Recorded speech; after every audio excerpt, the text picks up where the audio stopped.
dzisiaj ten wielki moment, kiedy płyniemy zobaczyć wieloryby. To znaczy mam nadzieję, że będą tym oto statkiem, o tutaj, wycieczkowym. Tak trzymam mikrofon, bo wieje jak zwykle.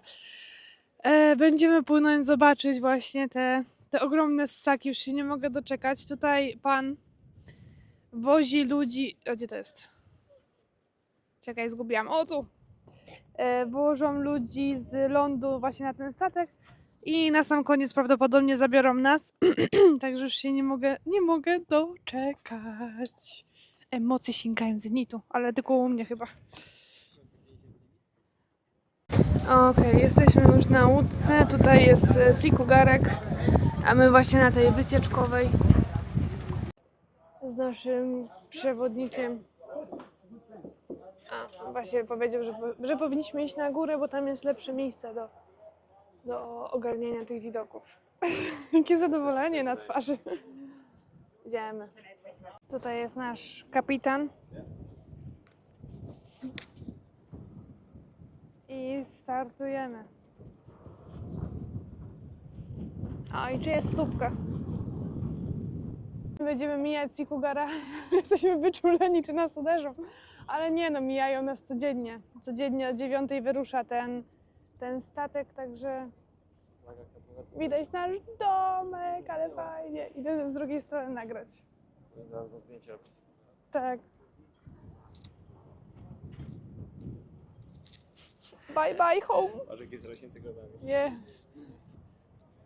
Starlinka wyłączyłaś? Zostawiłaś? Wyłączyłam Starlinka. Nie, wyłączyłam. A to i tak nie ma znaczenia. Nie, Zeni to jeszcze... Nie, on chyba jeszcze śpi. Trzeba powiedzieć mu, że chyba jeszcze śpi. Znaczy on mówił, Ponton coś tam jest. mówił ostatnio, że poprosił szefa, żeby teraz nie pływać, żeby skupił się na czyszczeniu tych katamaranów. A, okej. Że będzie teraz czyścił te kadłuby, nie? Do końca Wypływamy na otwarty ocean. Jaram się, jakbyśmy nigdy tego wcześniej nie robili. W ogóle jak weszliśmy na pokład, no to na początku jest taki wykład. Tutaj pani, która jest biologiem morskim, opowiadała nam różne ciekawostki na temat wielorybów. I na przykład dowiedziałam się ciekawej rzeczy, że jest cała rodzina tych humbaków mieszkająca gdzieś tam obok Norwegii, no w tych zimniejszych północnych morzach. I generalnie jest tam rodzina, która składa się jakby z dwóch grup. Mianowicie jedna grupa ma całkowicie białe płetwy od spodu i od góry, te boczne płetwy, nie te ogonowe, tak. A druga część rodziny ma płetwy, które są od góry czarne, a od spodu białe. No i w momencie, kiedy sobie razem te dwie grupy żyją jako pełna rodzinka w tych północnych regionach, to jakoś nadchodzi ten moment, akurat jakoś kiedy? One miesiąc temu zaczęły tu nam pływać, że gdzieś pośrodku oceanu rozdzielają się i te ciemniejsze płyną na Karaiby, a te z białymi płetwami płyną tutaj na Capo Verde. I to jest dla mnie niesamowite, naprawdę niesamowite. Kolejna rzecz jest bardzo ciekawa dla mnie, że one tutaj płyną nie po to, żeby, nie wiem, jeść jakieś inne rzeczy czy sobie odpoczywać, tylko po to, żeby tutaj doszło do rozmnażania tych wielorybów. Tutaj samice rodzą te małe wielorybki i potem z tymi małymi podróżują z powrotem na morza. Tak? Małe 5-metrowe wielorybki. Małe wielorybki, tak, 5-metrowe bestie, które ważą przy urodzeniu prawie 2 tony. I potem one podróżują właśnie na te morza północne. I coś, co jest ciekawe, że one przez cały pobyt, przez kilka miesięcy tutaj nie jedzą praktycznie nic. I to jest niesamowite, że po prostu przypływają tutaj rozmnażać się, wychowywać młode przez kilka pierwszych miesięcy i potem wracają z powrotem na te morza północne, żeby tam już się w pełni odżywiać.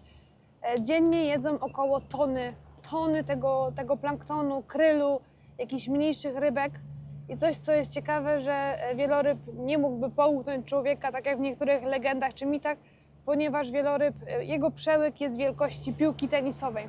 Oczywiście mówię o tych konkretnych wielorybach, nie wiem jak zresztą, pewnie tak samo.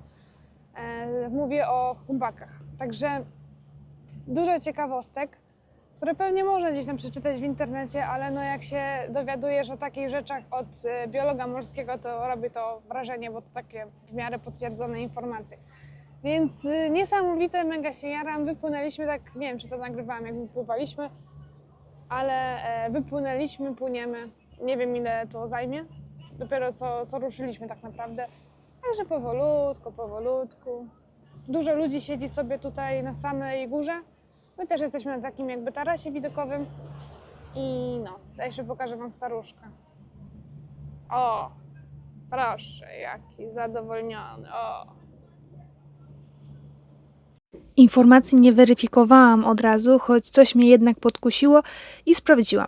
A więc tak, najpierw samce i samice napływają na Cabo, by w cieplejszych wodach rozmnażać się. Samice wiedzą, że cel został osiągnięty, od razu wracają na północ, bo tylko tam się żywią.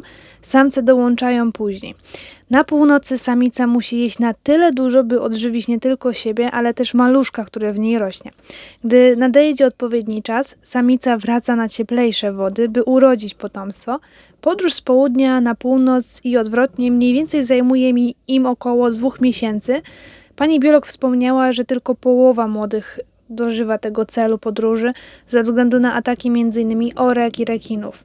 Zaznaczę, że wieloryby na południu nie jedzą praktycznie nic, więc przez kilka miesięcy korzystają z zebranych ze sobą zapasów, a wyobraźcie sobie, że według danych znalezionych w internecie mleko wielorybie zawiera około 50% tłuszczu, choć pani biolog prowadząca wycieczkę stwierdziła, że może osiągać nawet 75%.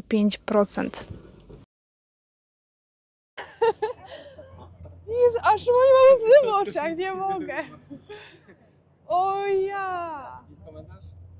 Znaczy teraz jestem tak podekscytowana, że chyba nic nie powiem. Myślę, że jest gdzieś niecały kilometr, może koło kilometra. No możliwe, jest daleko dość. Na pokładzie oprócz kapitana i pani biolog jest także tak zwany lukacz.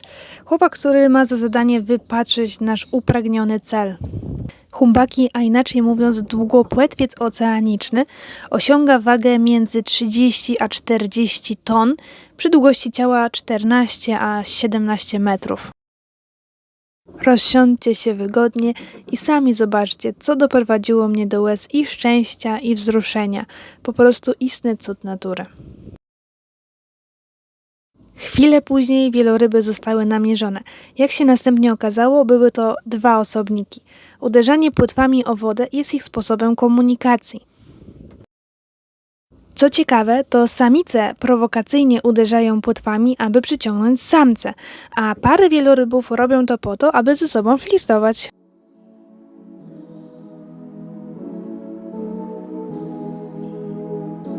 Według pani biolog, jeden skok wieloryba kosztuje go około 5000 kalorii. A dlaczego o tym mówię? O właśnie.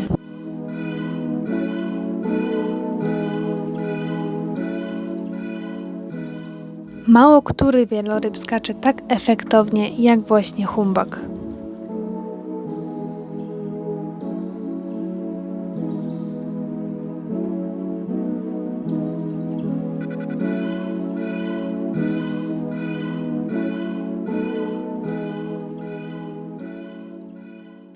Badania nad tymi ssakami na Capo Verde praktycznie nie istnieją. Oczywiście ze względu na kolosalne pieniądze, które są potrzebne, by móc odkryć pewne tajemnice. Na przykład to, dlaczego w całym archipelagu upodobały sobie wyspę Boa Vista i są tu co roku.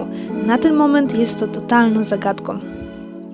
Ogon humbaka ma rozpiętość około 2-3 metrów i jest niczym odcisk palca dla człowieka.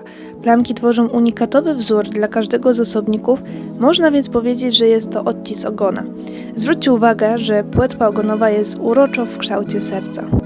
Dojrzały długopłetwiec oceaniczny podczas zdobywania pokarmu jest w stanie wstrzymać oddech maksymalnie do 30 minut, choć zwykle nie dłużej niż 15 i zejść na głębokość nie większą niż 50 metrów, choć odnotowano przypadki, gdzie pewne osobniki schodziły na 150 metrów w głąb oceanu. Natomiast ciele, czyli nowonarodzony humbak, przez pierwsze miesiące swojego życia wytrzymuje pod wodą zaledwie kilka minut. Człowiek w trakcie jednego oddechu wymienia zaledwie 17 do 20% objętości płuc, natomiast wieloryby czynią to w skali między 80 a 90%. Czy wieloryby są agresywne? Oczywiście, że nie. To spokojne olbrzymy nie są w stanie połknąć tak dużej zdobyczy jak człowiek. Żywią się głównie krylem i małymi rybkami. Zdarzały się przypadki, gdy matka w akcie obrony potomstwa próbowała atakować łódź. A więc przejdźmy do zagrożeń, jakie czyhały lub czyhają na humbaka w głębi oceanu, choć można by pomyśleć, że ten gigant nie ma sobie równych. Niestety wielorybnictwo to czerwona plama na czole całego człowieczeństwa.